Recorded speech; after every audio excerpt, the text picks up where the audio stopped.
everyone, and once again nandito ulit tayo sa ating AFGC devotion, and I hope and I pray that the word of God will really speak to us, no?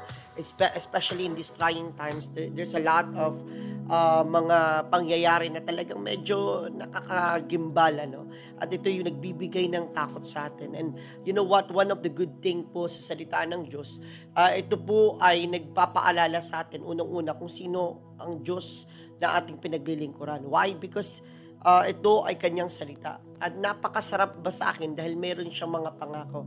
And because of this, it comforts us. No? And I hope and I pray that the Holy Spirit, our Parakletos, ito ang mag-comfort po sa atin. But before that, let us pray. Father, we just want to thank you and honor you, God, for this afternoon. We pray, Holy Spirit, na patuloy kayo na kumilos sa buhay namin, O Diyos. At sa iyong salita, ito ang magbigay ng kalakasan sa amin. Marami pong salamat sa pangalan ni Jesus. Amen and amen. Now, this afternoon, I'd like to share this message, no? And I'd like to entitle this message, Ikaw ang aking tanggulan.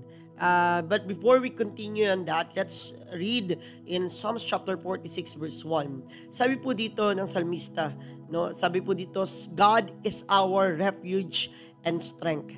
Ulitin ko po God is our refuge and strength. A very present help in trouble. Yung ibang translation, meron pang in times of trouble. Pero you know what, ano pa itong tanggulan na ito? Alam niyo po, ang tanggulan, ito po yung lugar na kung saan ramdam ng mga tao na sila ay safe kapag nagkakaroon ng gera. Siguro po sa atin ay hindi lingid sa ating kalaman na nagkakaroon ng gera between Israel at Hamas. And most of them, nagbabanggit sila na kapag may tumunog na siren o sirena, no, ang nangyayari po ay agad-agad po silang nagtatago doon sa kanilang refugee na kung saan shelter, no, na yun yung nagiging refuge nila, yun yung nagiging lugar na kung saan safe sila, na kung sumabog man ang pag mabagsakan man ng missile ay hindi sila mapapahamak kasi nandoon sila sa kanilang shelter, na yun yung pinaka nagbibigay ng security sa kanila. Alam niyo po, kapag walang ganon, kapag bumagsak yung missile, I tell you, naku po, sigurado patay, no, ang tao. And then itong shelter na ito, talagang binild po ito na talagang purely na very strong, no, na kahit anong mga pagsabog ay hindi ito mawawasak. And then, you know what? Ito po ang naging kaugalian ng mga Israelita, no? Na kung saan they always find refuge, no? Or shelter, na kung saan ito yung kanilang magiging tanggulan, na kahit anumang mga atake ng kaaway, meron lagi silang mga bunker, no? Merong mga pagtataguan na magbibigay ng seguridad. And you know what? Ito yung pagpapaalala ng salmista sa kanyang sarili, na at sa ganun din sa mga tao, na ang Diyos ang ating tanggulan. Minsan, alam niyo po, nakakatuwa kapag kahit po mga normal lang po na mga pag-aaway, no? Lagi natin sabihin, susumbong kita sa tatay ko, susumbong kita sa nanay ko, susumbong kita sa kuya ko. Sige, pag ginalaw mo ko, lagot ka, no? And you know what?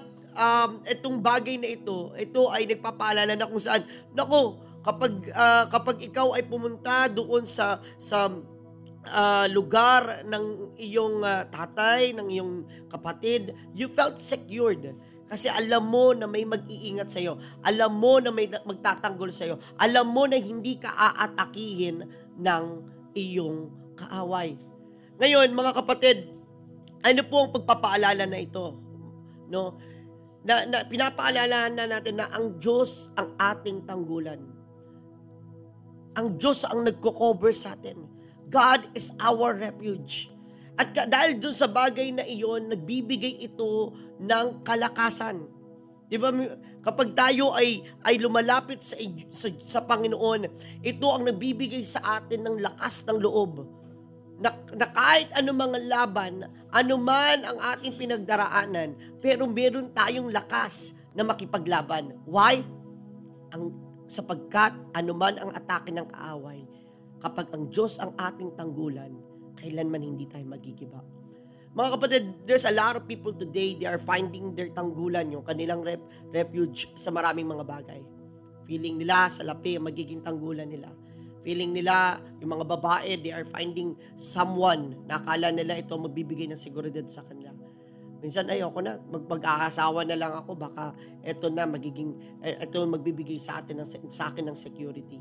At ganun din, yung iba nasa posisyon, lalo ngayon, ang daming gustong nangangandidato at umupo sa kanila sa posisyon na kung saan akala nila yung posisyon o titulo, ito magbibigay sa kanila ng seguridad. But let me remind each and every one of us, sino po ba ang tanggulan natin?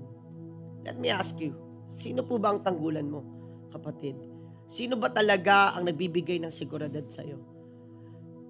Itong salmistang ito, alam ko, the way he made it, they are facing a lot of trials. May gera, may mga pinagdaraan ng pagsubok. Maybe itong kalagayan nila talagang medyo nasa alanganin na kalagayan. Pero nakakatuwa tong salmista, pinapaalalahanin niya kanyang sarili. Ang aking Diyos, ang ating Diyos, ang ating tanggulan. Siya ang ating kalakasan. Saan daw po? Sa oras ng pangangailangan. Sa oras ng mga problema. Mga kapatid, huwag tayo masyadong umasa doon sa mga bagay dito sa mundo. Ipapahamak ka nito. Alalahanin mo, ang Diyos ang ating tanggulan. And when we put our trust and our hope sa Kanya, siya ang ating magiging kalakasan. And I tell you, ipapanalo ka ng Diyos. Ipapanalo ka ng Panginoon. And ang sarap malaman ng katotohanan kapag siya ang ating tanggulan. Bakit? Dahil merong totoong kapayapaan. Bakit? Dahil ang Diyos mismo ang mag-iingat sa Kanyang mga anak.